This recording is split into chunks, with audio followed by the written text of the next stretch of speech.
All for coming. This is the first of our Student Scholar presentations this year. This is our 11th year that we've had these presentations. This year we're beginning with fourth year evening student Ashley Greaf. The series was started 11 years ago to recognize notable legal scholarship produced by members of the student body during the previous academic year and to foster the skills associated with presenting and defending that scholarship in a professional conference-style setting. Before I introduce Ashley, I want to make a few words about the respondent to her presentation, Troy McCurry. As of September 2018, he is the Director of Government Relations Compliance at the Pew Charitable Trust. He's helping clients navigate the complex world of political law and government ethics regulations. He's held senior legal positions with the federal government and various national political organizations, including the FEC, where he served as counsel to Commissioner Caroline Hunter, including during her time as vice chair and chair of the agency. He also played a key role in the development of the regulations implementing the Bipartisan Campaign Reform Act, also known as McCain-Feingold, and the commissioner's responses and rulemakings after key court decisions such as Citizens United, Emily's List versus FCC, and McCutcheon versus FEC. He served as the senior counsel to the Republican National Committee, deputy political director of the Republican Governors Association, where he supervised the strategic efforts and participation over 36 gubernatorial races, and is also an adjunct faculty member here at CUA, teaching election law and campaign finance law. He serves as a lieutenant and intelligence officer for the United States Navy and was deployed in Afghanistan in support of Operation Enduring Freedom in 2014. He's also a University of Georgia fan, and his heart has been broken a lot lately, so that's right. But I'm an Ole Miss fan, so I could teach him some things about broken hearts. Well, we never lost a party, did we? No, we never did. All right. Ashley Greaf joined Bayer Crop Science, then Monsanto Company, in September of 2008. In her role as Political Action Committee Manager, she's responsible for fundraising and compliance efforts and serves as the treasurer of the company's Political Action Committee. The Bayer Crop Science Fund. Formerly, she managed Monsanto's federal ethics and compliance program, and while doing this, she received several accolades for compliance systems, which she implemented to better track lobbying efforts and analyze for potential gift rule violations. Prior to joining Bayer, she interned for Congressman Tim Bishop and interned for the Hungarian Ministry of Education and Culture in Budapest, Hungary, and Americans for Prosperity in Washington, D.C., where she served as a development intern. Ms. Greaf holds a BA in International Affairs from the George Washington University. She currently serves as Associate Editor for Catholic University's Journal of Law and Technology and is the former Chancellor of the Law School's Moot Court Association. Her interest in the topic that she's going to present today came from her interest in technology as it impacts this area of legal discourse. So I'm going to turn things over to Ashley now. Her topic, political contributions through text message. Ashley.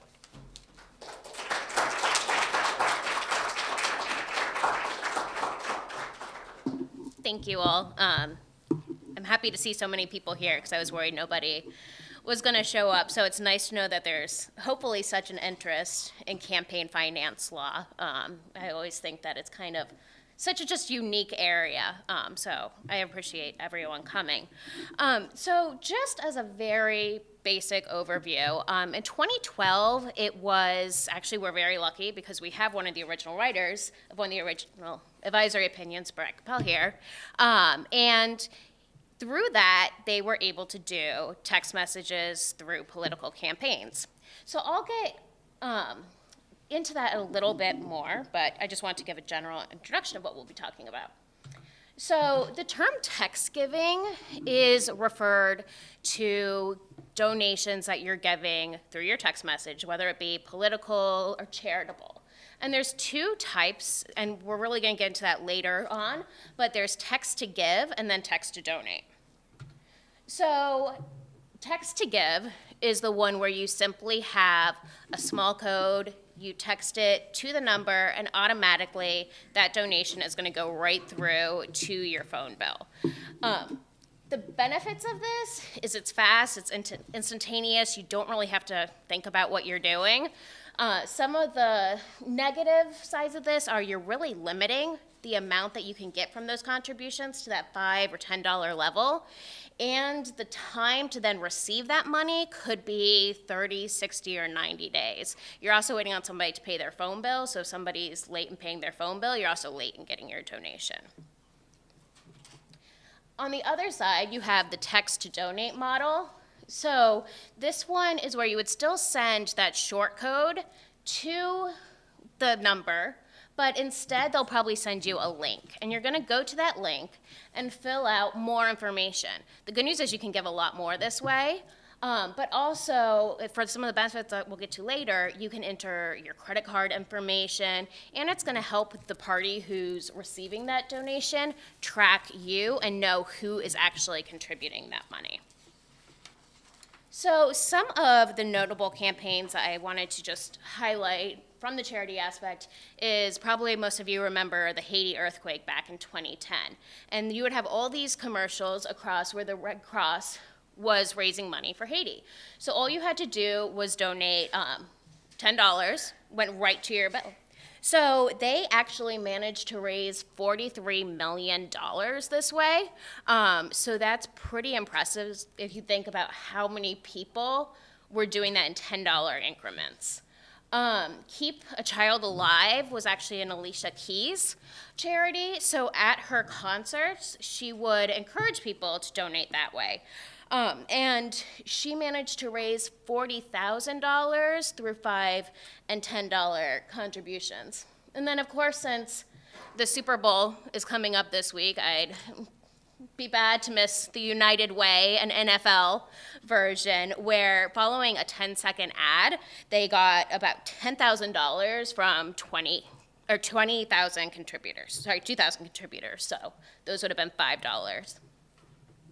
So campaign finance regulations, what I think people don't always know is that this is actually a very highly regulated area. A lot of people always think that political giving might have its corrupt nature, but you're reporting all the time. I know right now we're actually in the middle of reporting season.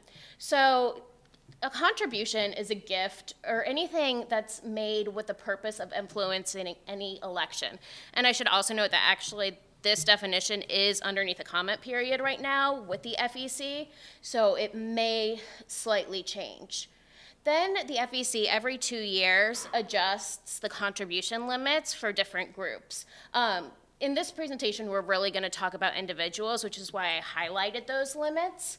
But you also have it for political action committees, party committees, and I'd assume probably in a few weeks we'll see these amounts slightly adjust for inflation to probably go up to about $2,800 per election for a candidate committee. You'll note that the only one that is per election is going to a candidate committee. So you could do $2,700 for a primary and then $2,700 for the general. So there's also a fair amount of regulations around who can contribute. I think it's also kind of a misconfused belief that corporations are actually not allowed to directly contribute at the federal level. Instead, they normally have employee PACs or separate segregated funds, and that's how they would be involved in the political process. Of course, individuals are minors.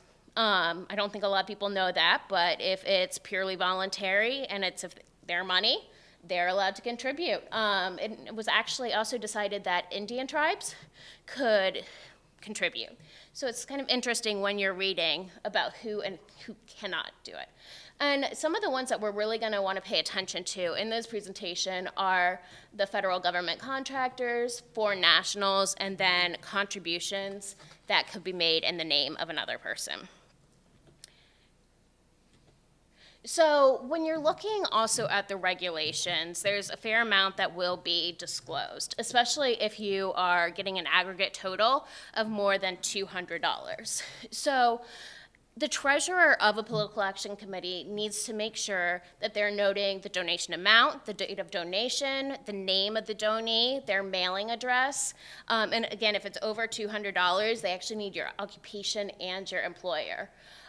Then you always have to give, well, it's highly recommended to give a compliance statement, because that's also going to help move that burden off of the treasurer and the PAC.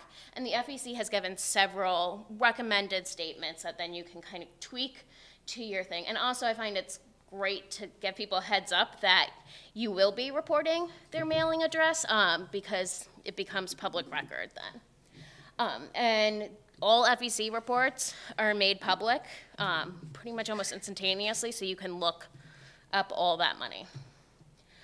So going to the actual advisory opinions that started the political contributions through text messages. The first one was filed in June 2012 and was advisory opinion 2012-17. For those of you who don't know what an advisory opinion is, it's really a way of asking guidance, asking would this be permissible? And then the FEC will respond and say yes, no, maybe tweak this a little bit. But so counsel on behalf of Red Blue, TLLC, Armor Media, and M-Cube wrote asking kind of about the possibility about giving through the text-to-give model. So if you remember, the text-to-give model is just simply through that short code. And then M-Cube would serve as an intermediary to just make sure that the person was eligible under FECA, which is the Federal Election Campaign Act. Then another proposal they submitted would require that instead of entering a credit card number online, a party would instead enter their phone number, then receive a PIN, and would enter the PIN as a confirmation. Several months later, in December, CTSG then filed another advisory opinion, and they instead moved more on the text-to-donate approach. So then it would take them to a website, and they would certify that they first intended to actually make the contribution and that they are legally allowed to do so. So one of the first big tests was the 2012 election, which was between now Senator Romney and President Obama. So President Obama started it in 2012, and a lot of his donors started getting the text message, support Pres Obama, in less than a minute. And all you had to do was reply, and they would charge it right to your saved credit card. Then in August of 2012, he started giving this text to give with the number and would use that at some of his rallies and on advertisements.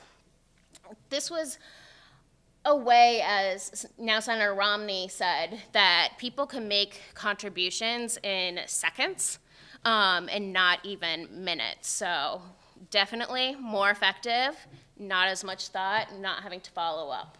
So, and then a week later, after Obama started the 62262 campaign, Senator Romney began accepting those contributions. So at the end of the day, Obama ended up raising approximately $25 million in aggregate campaign donations of $200 or less. And now Senator Romney had brought in $9.4 million. So it definitely was a significant success for both of them. And I think it's a great piece of evidence to show that how strong it can be. We also have seen a big shift recently of people trying to move away from political action committee giving and going to those small donors. So one example, I'll go recent, is Beto O'Rourke down in Texas. And actually 46% of his contributions were from donors with aggregate totals of $200 or less. And that ended up being $37 million. Senator Romney actually didn't accept any political action committee dollars in his most recent Senate campaign. He did transfer some money from his former presidential fund, so there's a chance that there could have been some PAC dollars in there, but he didn't bring in any new revenue that way. Francis Rooney from Florida didn't accept any money in his 2018 run. And then, of course, Senator Kirsten Gillibrand has sworn off from corporate PAC giving. So she'll still accept some other PACs, mainly like trade associations, but it's definitely gone down significantly. And corporate PACs are still strongly regulated. There's still individuals giving, but there's just this now anti-big corporation stigma. And as you can also kind of tell, I've tried to emphasize that it's not just Democrats who are taking on this, it's both sides of the aisle and both chambers. So some of the positive outcomes of using this technique is it's surprisingly a new way for females to contribute. I hate to do kind of the gender divide, but it actually, Pew, did a study about mobile donors and who was most likely to give that way. And it found that Caucasians, females, and more highly educated individuals were likely to give. And this was more on the charity side, but it can still be true for political contributions. Of course, millennials. I think most of us always have some kind of a cell phone in our hands. I'm surprised, I just realized I don't even have my cell phone on me right now. But I think if they did a calculation, most people pick up their cell phones about 150 times a day. To respond to a text message, it takes most people 90 seconds, while for an email, it could take 90 minutes. Then the next piece is politicians, actually, who align themselves with issues such as the environment, animals, international affairs, and other health causes may see a benefit from this. Those are actually the charitable causes that see the most significant response. And then the other perk of this is that there's near instantaneous giving, as I mentioned. You're not losing those contributors who say, oh, well, as soon as I get home, I'll write out that check and I'll put it in the mail. How many times have you heard checks in the mail and it's not actually there? So there are, of course, several hazards to exist. Short codes and software are actually pretty expensive. So if you're looking at it, the short code itself can cost between $3,000 and $10,000. So depending on how much you're planning on generating from this text campaign, you really have to weigh the two. There's limits on contributions. As we mentioned earlier, there's a total of 2,700 for individuals. And this can be hard to monitor, especially if you're doing the text to give method and you're not knowing who that person is that you're getting that money from. And that's one of the areas also that MCube was so influential in, and being able to instantaneously tell people, hey, you're reaching that limit. The significant turnaround times, if you are doing the text to give, while you're getting that sign up instantaneously, it could take, as I noted, about 30 to 120 days to actually get that contribution. And the FEC actually has a rule that within 10 days of getting the contribution, you have to deposit it with the bank. So of course that kind of creates a little bit of an issue and could be a violation. There's an increased risk of prohibited contributions. So in this area, I'm really talking about, are they from those prohibited sources? One completely accidental thing with text to give, do your parents pay for your cell phone bill? Does your employer pay for your cell phone bill? If it's coming from your employer, you just made a prohibited contribution because a company just paid for that. How do you know if your parents haven't already maxed out to that person? So you really have to be cognizant of those. And then it's more difficult, just in general, to track the contributions for reporting purposes, and then also for repeat contributors.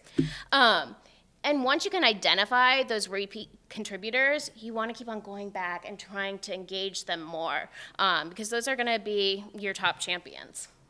There's also a general concern with security. By monitoring a person's text messages, you can actually, a hacker can figure out their financial information, their political interests, and other giving habits. And then there's also the good old traditional scam. where maybe you think that President Obama is asking you to donate to his campaign, but surprise, it's somebody sitting out in Iowa in their living room. So you need to watch out for things like that. And then there's also what I kind of call the Russia factor, because of course this is top of mind in today's world. So trolls are currently being paid, they were in the 2016 election now, where they would put the posts on Facebook. So where do you then draw the line and make sure you're not having a troll who's being paid to contribute to an election? And right there, you're breaking two rules. You're doing a contribution on behalf of another, and you're bringing in that foreign nationals violation. Another thing was that in the 2016 election, they found that $380,000 was funded from Russia to directly influence the elections. And I don't have details on exactly where that $380,000 went, but I wouldn't necessarily be surprised if some of that ended up intermingled in the campaign finance realm. So some of the proposals that I have is by placing a limitation to require campaigns not to use the text to give format, but to use the text to donate. In this method, you are requiring a user to put their name onto the website as well as their credit card information. And when you're doing a credit card, you have to give your social security information, more of your IDs. When you're setting up a phone account, surprisingly, you don't need any of those identifiers. Then if there was another advisory opinion, which was requested by CTIA, which tried to flesh out some of those legal disclaimers and how can we move the liability so it's not all on the Political Action Committee and on the treasurers. So some of the things that they have put forward in their advisory opinion is that the money is that party's. So you would have to say, this is truly my money. It's not that of a corporation. It's not from a labor union. They'd have to certify then that they are not a foreign official or national. And then you'd also want to continue some of the benefits of MCube's proposal with the real-time tracking of disclosure limits and contribution total limits. So automatically, you're making sure that you have all that information that you would be required to disclose. You could trigger it so once somebody hits $200, you need their occupation and their employer. Or, hey, by the way, you're getting close to $2,700, might want to back down. And then lastly, at a certain level, I would recommend trying to shift liability away from the political committee itself. Part of this is also just for a PR reason. You don't necessarily know who is contributing. So if all of a sudden it's found out that, hey, all your contributions for like $100,000 came from Russian nationals, that's gonna look terrible. And how often do we look at campaign finance violations and really criticize the person? If they don't have any control over that, that's a completely different way of influencing an election. So I'd like to see some changes in the liability be changed. And that's pretty much my presentation. Thank you. What we'll do now is I'm going to ask Professor McCurry to conduct a response and have a dialogue about some things that, some interesting questions that he thinks the paper has raised and directions that might go in, and then we'll open up to the floor. So, Troy, I'll let you conduct a response.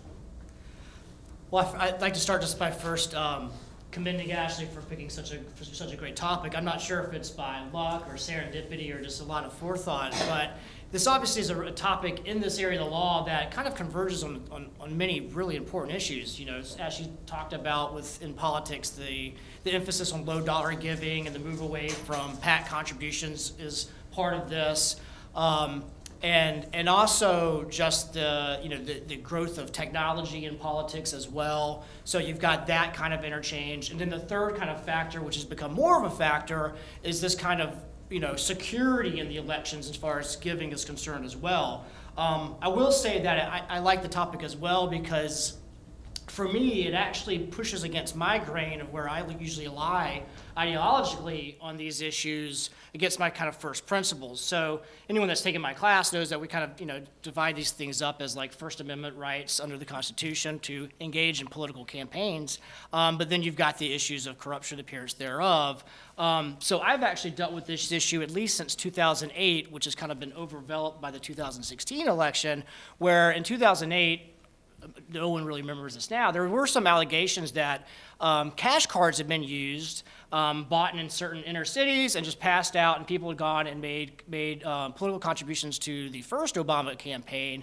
And that was a concern then. So for me, who's typically a laissez-faire approach and let the First Amendment, take hold, I've always kind of been pushed a little bit the other way on this issue. So I'd like to ask Ashley a few questions kind of along that line. So the first I'll just start with is a little bit more basic is if you're recommending these kind of, increased disclosures for text messages, what does that do for other types of giving? So if there's this press to make text giving easier, more accessible, what does that do for just your basic online giving? What does it do for the traditional fundraiser?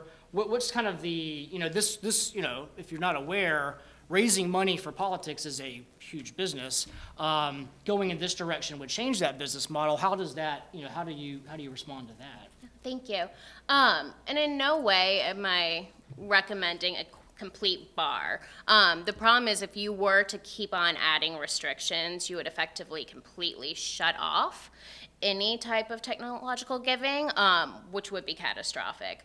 As I noted, getting those in-person contributions can be tough, especially in an era where I don't think anyone carries their checkbooks all the time with them. And of course, cash contributions are extremely limited.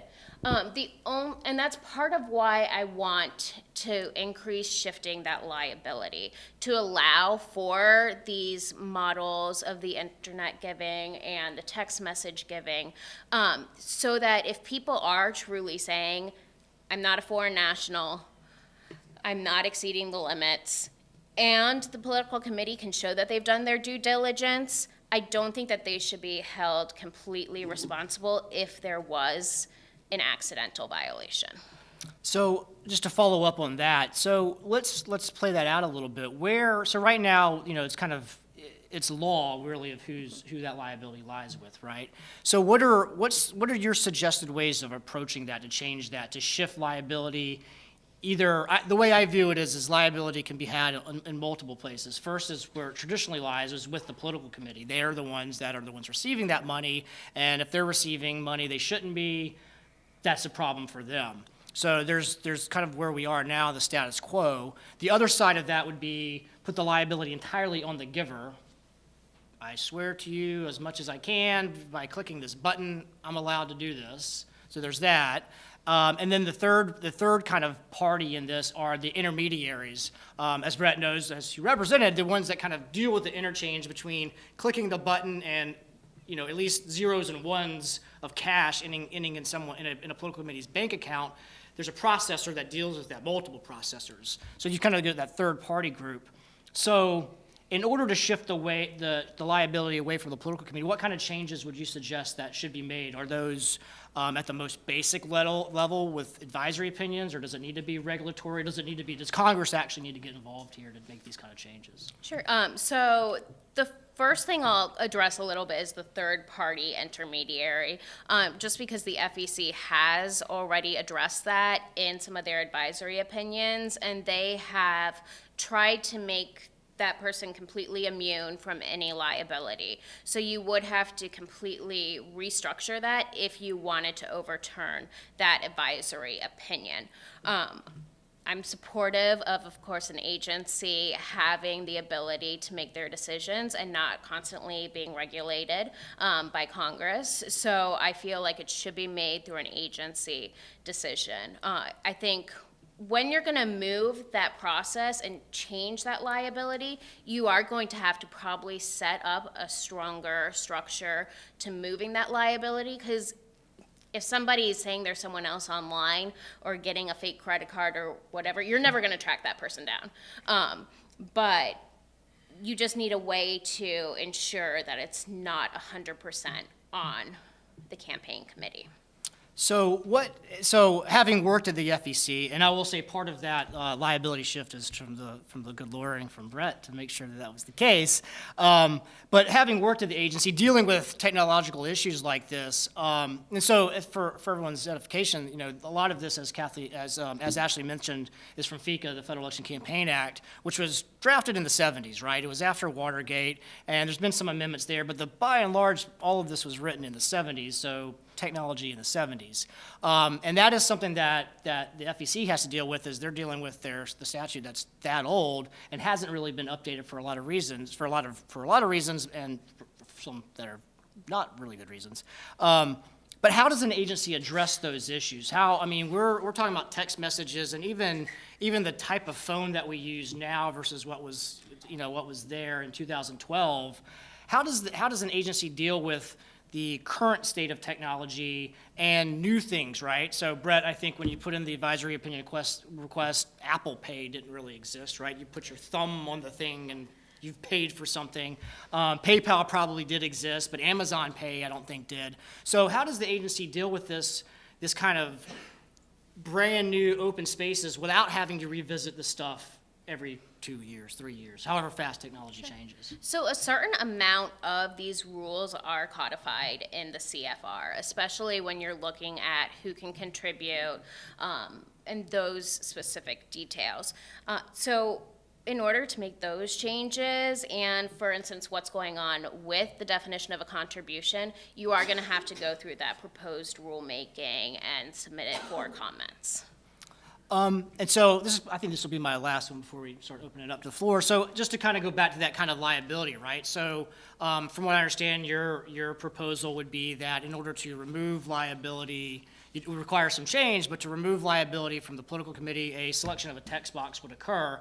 I do think that your suggestion to shift from text to give to text to donate, where a credit card is required, is probably the right direction for that. But we talked about this a little bit before, that as of right now, there's no requirement for political committees to use what I would term as standard credit card validation procedures. So right now, anyone that shops online, whether it be at J. Crew or The Gap or whatever, you go online, everyone knows this now, right? You put your name in, you put your address in, you put that 3-digit code in now, which you didn't used to have to do, but now you got to put in the 3-digit code. And in order for that transaction to process, and if you type too fast and you make a typo, it won't process, it stops, red marks, you have to go back and fix your address or whatever you made wrong, right? So political committees don't have to do that. Some do voluntarily, but some don't. And a lot of the do are your campaign committees, but think of PACs and super PACs and some of the scam PACs that certainly won't do this, where there's no validation required at all. So I would ask you, what is your thoughts on this, and how does that marry into what your proposals are here and the issues that you've addressed? Sure. I would definitely be supportive of that. I think in MCube's proposal, they had some of that, which is, are you aware? Are you committing to make this contribution? I'll admit, I'm not a big fan of the which boxes have a street sign in them. I always seem to struggle with those. So part of that, you do run a risk of slowing people down or them getting frustrated and saying, okay, I'll come back later. So I think something like that is almost too complex, but doing the check the box or the CVV approach, I would be supportive of using. Yeah. So that's all I have. I think I would just say that, once again, commend Ashley for this. It's obviously, it's an important topic, and it is something that is probably, if anything, a stepping stone to much more conversations as technology develops and as politics kind of develops itself in our country. So. Questions from the floor? So in 2014, I was actually, I worked as a treasurer basically for a U.S. congressional candidate, so I was reporting and working through donations. And one of the issues that you can come across is people who give you invalid credit card numbers, and you have to track those down, and then you may find that they can't actually donate, and trying to track and keep track of people this seems to add another layer to that would make it more difficult for the candidate. So there's definitely, especially when you're looking at the text to give approach, where you're not necessarily getting that name. The good news is if you were to do the text to donate system, and hopefully this is answering your question, but if they're truly entering their name and their contact information, you could have them enter their cell phone number, to Professor McCurry's point, as a type of validation. Hopefully it would help you be able to better track it. You're always going to have, I think, the issue of a credit card not working. I had something the other day where it was like it didn't update my expiration date. So and I think all campaigns will have a little bit of a risk. Hopefully, though, if you're tracking the address, the full name, and the phone number, it'll be easier to track those people down. So I'm not familiar with this agency's processes at all, but do the regulations indicate the legal weight of advisory opinions and whether anyone beyond the requester can rely on them? And lastly, has there been litigation related to the court's deference under Chevron to advisory opinions? Sure, that's great. Hopefully I can answer it correctly. I'll admit I have not finished administrative law yet. Sorry. So hopefully. I'm listening carefully. The advisory opinions can be reviewed by other parties and can be used as an influencer for them to do. So you have it right here in your presentation. Thank you. Don't you love the support here? Generally, I would say that it could be challenged. So an official commission responds to questions regarding the application. So they say that in issuing the advisory opinion, the FEC has granted immunity to any party who is directly involved with the fact pattern submitted, or who does it in a manner where the facts are indistinguishable from the one that is issued. There's also, of course, always the good faith. So if you are, in a way, relying on in good faith, you should be fine.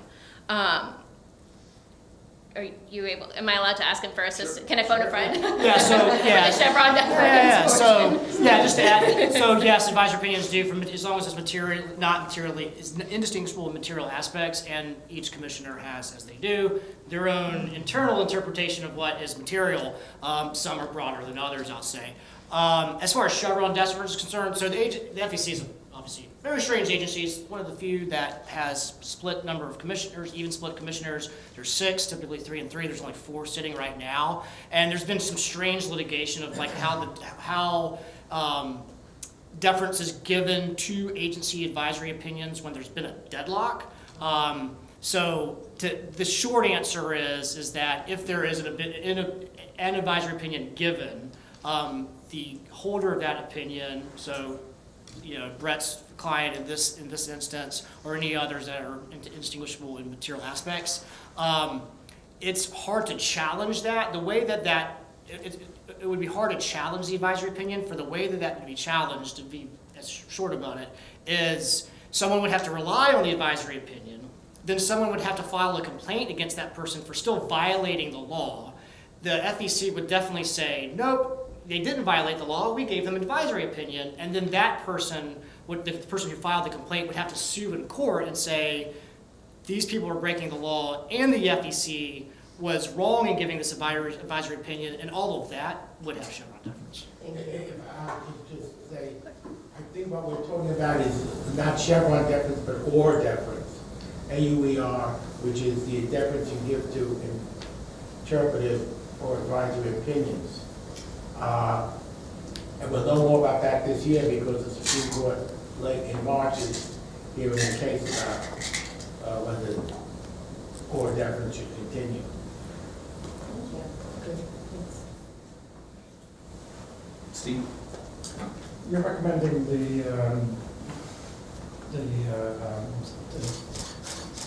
text to donate as the principal model, Yes. but that requires the user to put in a lot more information about themselves.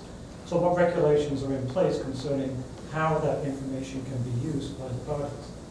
So it is actually required that you have certain amounts of that information for reporting purposes. I don't believe there's any information on sharing it. I know you can't specifically go to an FEC report as an individual and then identify those people to later solicit for your campaign. But that's an interesting part, and I'd be happy to follow up with you on if there's any requirements on. Can they sell the list? Yes, No, don't think so. Can't do that. no. I'll take the prerogative of asking something. There are certain like technologies that create new legal dilemmas for specific areas of the law. One that's kind of come up in the professional responsibility field is like the GoFundMe account, where you can't tell who's funding, let's say, a witness. Maybe this is to provide for the witness to protect himself or herself, or to be able to manage their overwhelming costs, but it could also look like you're paying that person to talk and keep talking and that kind of thing. Is this a peculiar technology that's it lends itself to this in a peculiar way, like the GoFundMe might? Maybe GoFundMe also creates some dilemmas here, and are there other technologies that can be seen that might in the future, you can see, I can see where this is going.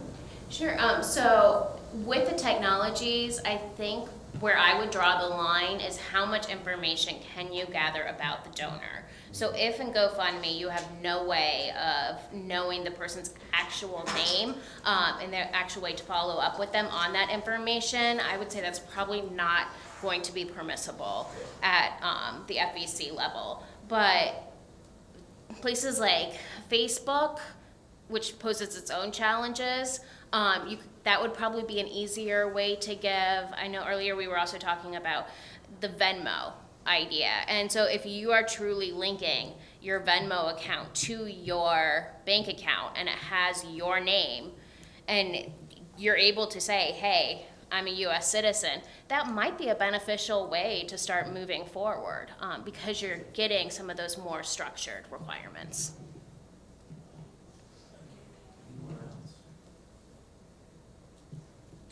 In the interest of time, we always try to end these on time. I'd like to say how much I've appreciated this presentation, and what's nice about these things, which we've been sitting on for 11 years, is that a student is able to showcase his or her talents and to show what they've learned and how they've applied this and are going to apply it in the future. And it's a worthy thing that Ashley's doing. Thank Troy so much. I also want to thank Dean Miles who greenlighted this idea 11 years ago. I think it's one of our best projects here. Please come back in February. We'll do this again. With Paul Sinclair, we'll make a presentation. I'll send out more information in the future. Don't go anywhere. We have to give you.